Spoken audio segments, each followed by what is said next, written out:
I can't believe I'm saying it, but I think I found a new way to make Love Never Dies look even more ridiculous than it already does. Anyway, okay.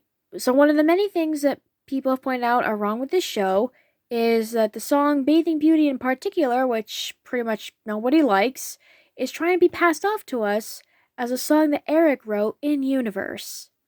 Like, Erik, the man who, in the LaRue novel, spent 20 years on his Don Juan Triumphant, which Christine Daae herself described as, quote, at first one long, awful, magnificent sob, but little by little it expressed every emotion, every suffering of which mankind is capable. You're telling me the man who did that came up with the freaking cheap vaudeville trash that is the numbers that Meg Giry and the Ooh La La girls have to perform together? Okay.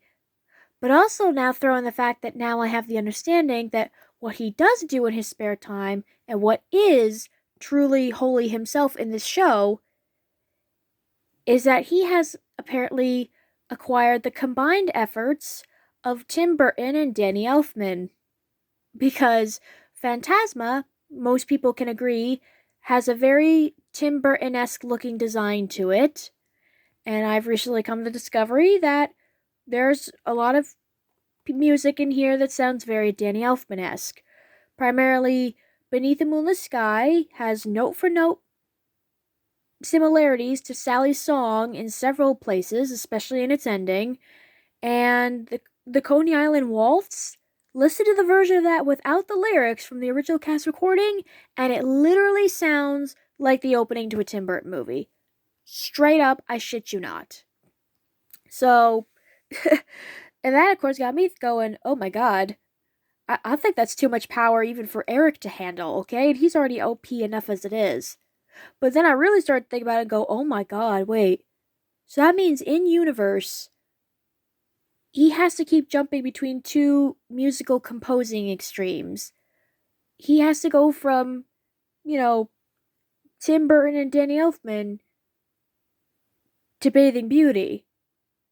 He has to go from bum bum bum ba from Beauty Underneath to Bathing Beauty on the beach. See her practically glow, and we can gather that even if that wasn't for the whole 10 long years since the first show, that was probably at least a significant portion of that was spent having to go between those two extremes.